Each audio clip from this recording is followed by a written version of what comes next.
तो नमस्कार दोस्तों, परमा एजुकेशन के यूट्यूब चैनल पे आप सभी दोस्तों का स्वागत करते हैं। आज की क्लास सबसे महत्वपूर्ण होने वाली है। रीट की तैयारी करने वाले सभी भावी शिक्षकों के लिए ये महत्वपूर्ण क्लास है।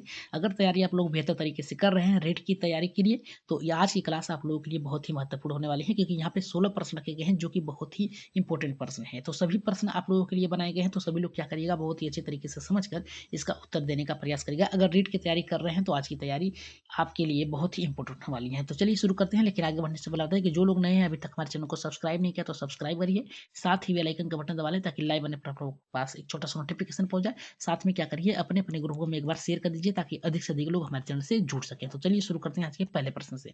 बता दें, हर एक प्रश्न आप लोगों के लिए बहुत ही इंपॉर्टेंट है, PYQ प्रश्न पे आधारित है। तो शुरू करते हैं आज के पहले प्रश्न से। तो देखिए, पहला प्रश्न हमारे यहाँ पे क्या कर रहा है कि बच्चा का पहला, यानी ये याद रखिएगा, जो भी बच्चे हैं उनका पहला सामाजिक संगठन कौन सा होता है। तो पहला यहाँ पे हमारा देखिए कह रहा है कि विद्यालय, दूसरा मित्र कह रहा है, तीसरा परिवार कह रहा है, चौथा कह रहा है हमारा समाज। तो याद रखिएगा, जब भी बालक क्या करता है, जन्म लेता है, तो वो अपने परिवार में रहता है।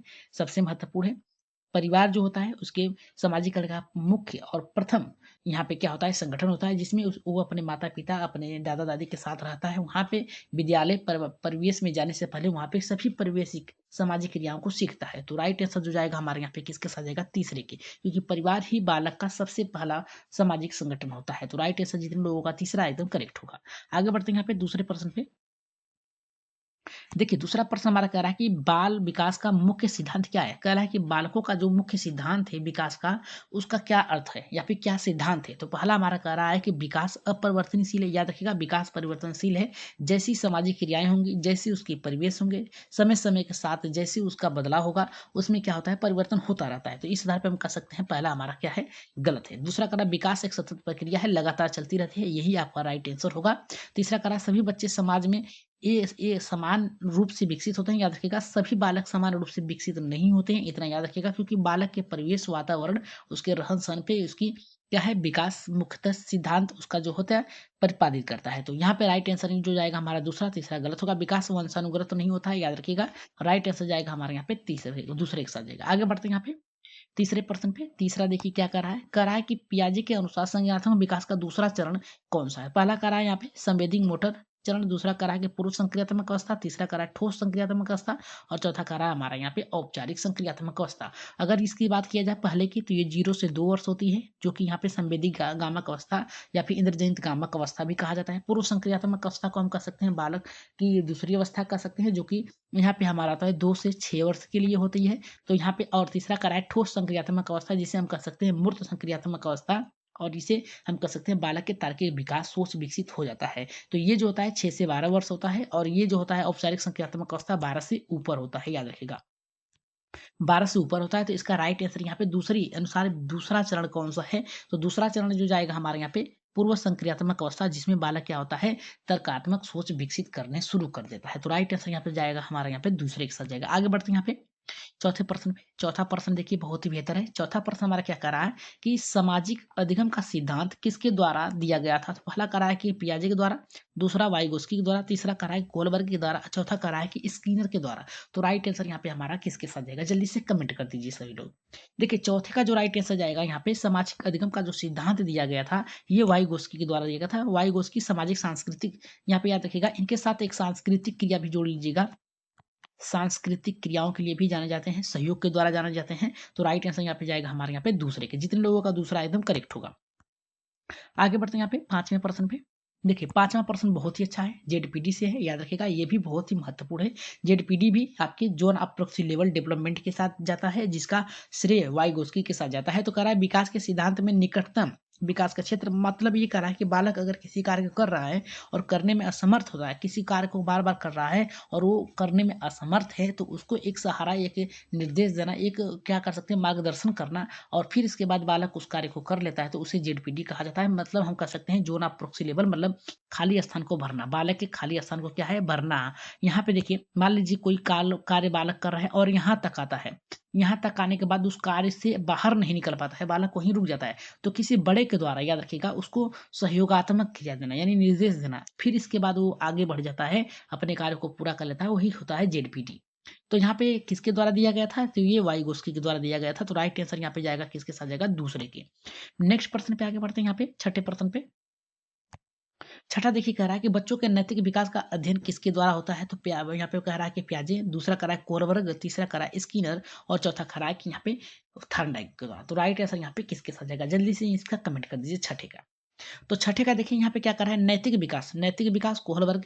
यहाँ पे संज्ञानात्मक विकास की अगर बात किया जाए तो कोहल, यहाँ पे जीन पियाजे संज्ञानात्मक विकास के लिए जाने जाते हैं, कोहलबर्ग नैतिक विकास के लिए जाने जाते हैं। याद रखिएगा क्रिया प्रस्तुत अनुबंधन थॉर्नडाइक के द्वारा जाना जाता है। स्किनर को आप जानते हैं, इन्होंने चूहे पे इसका प्रयोग किया था। तो राइट आंसर यहाँ पे जिसके साथ जाएगा हमारे यहाँ पे कोहलबर्ग के साथ जाएगा। जितने लोगों का आया है यहाँ पे हमारा दूसरा एकदम राइट आंसर होगा, कोहलबर्ग के साथ जाएगा। आगे बढ़ते हैं यहाँ पे सातवें प्रश्न पे।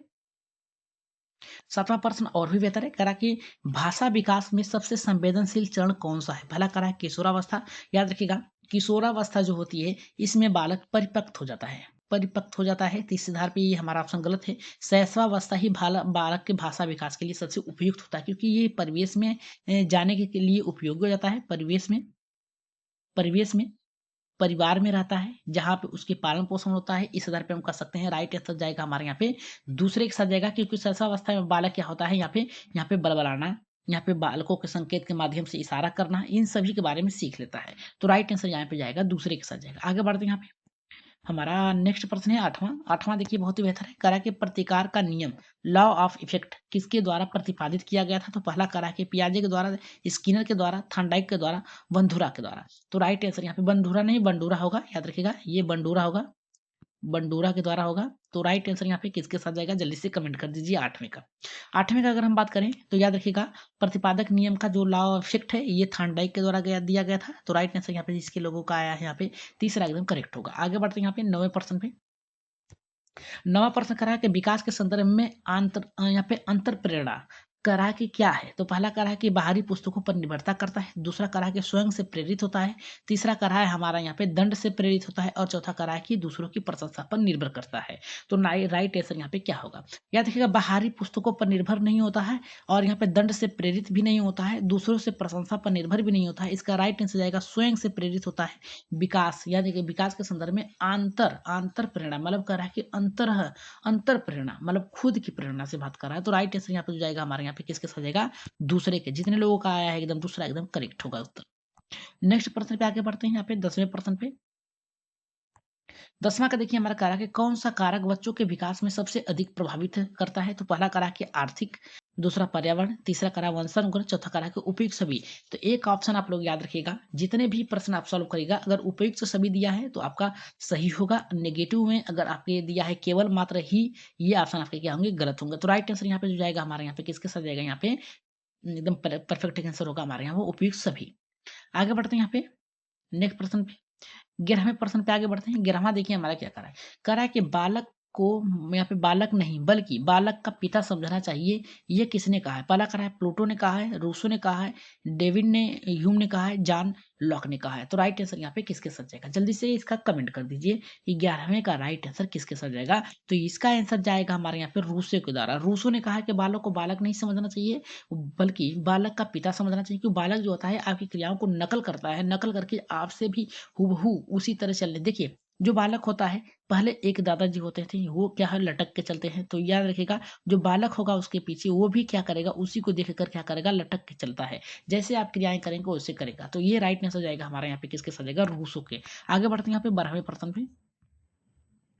तो 12 का देखिए हमारा क्या कह रहा है कि कोहलबर्ग ने नैतिक विकास के सिद्धांत में पहला स्तर क्या है। पहला कह रहा है कि पूर्व परंपरागत, दूसरा कह रहा है हमारा यहाँ पे परंपरागत स्तर, तीसरा कह रहा है कि उत्तर परंपरागत, चौथा कह रहा है कि नैतिक परंपरागत। तो राइट आंसर यहाँ पे किसके साथ जाएगा, याद रखिएगा ये क्रम भी आपका सही है। याद रखिएगा यहाँ पे पहला, दूसरा, तीसरा, ये चौथा, ये याद रखिएगा आप लोग, क्रम भी बहुत सही है। तो राइट आंसर यहाँ पे किसके साथ जाएगा, 12वें का। तो याद रखिएगा इसमें जो राइट आंसर जाएगा यहाँ पे पहले के साथ जाएगा पूर्व परंपरागत स्तर। याद रखिएगा पहला स्तर जो आएगा पूर्व परंपरागत स्तर जाएगा। इसमें बालक क्या करता है, या क्या करता है कि सामाजिक में रह के इसमें अच्छा लड़का अच्छा लड़की के कार्य करता है कि दूसरों को खुश करने के लिए रहता है। तीसरा में दूसरे में क्या है आपका बालक क्या करता है, दूसरों को प्रशंसा के लिए करता है। तीसरे में क्या करता है कि समाज के लिए करता है। और चौथे में क्या करता है, नैतिक स्तर में किसी को सही लगे या न लगे राष्ट्रवाद में अपने आप को ढालता है। तो राइट आंसर यहाँ पे जो जाएगा हमारे यहाँ पे किसके, पहले के साथ जाएगा। आगे बढ़ते हैं यहाँ पे 13वें प्रश्न पे। 13 का देखिए क्या करा है। 13 करा है कि सामाजिक अधिगम का सिद्धांत किस पर आधारित है। पहला करा है कि अनुकरण पे, प्रोत्साहन पे, दंड पे, सृजनात्मकता पे। तो याद रखिएगा, अनुकरण, प्रोत्साहन, दंड में सबसे ज्यादा उपयुक्त आपका ऑप्शन जो जाएगा सृजनात्मक के साथ जाएगा। 13 का जितने लोगों का, सॉरी यहाँ पे क्या करा है, सामाजिक अधिगम का सिद्धांत, सामाजिक अधिगम का सिद्धांत जो जाएगा आपका अनुकरण के साथ जाएगा, याद रखिएगा। राइट आंसर जो जाएगा हमारे यहाँ पे किसके साथ जाएगा, यहाँ पे ये विकास से संबंधित है, याद रखिएगा। ये ऑप्शन आपका गलत होगा। दंड से नहीं होगा, भय से नहीं होगा, प्रोत्साहन से नहीं होगा, अनुकरण के द्वारा सामाजिक अधिगम का सिद्धांत निरा, क्योंकि समाज में रहकर आप क्या करते हैं, दूसरे की चीजों को सीखते हैं, उसके अनुसार चलने का प्रयास करते हैं। तो ये सामाजिक, ये क्या किसके साथ जाएगा, अनुकरण यानी अनुसरण करने के, अनुसरण, अनुसरण पे ये निर्धारित होता है। तो राइट आंसर यहाँ पे हो जाएगा हमारे यहाँ पे पहले के।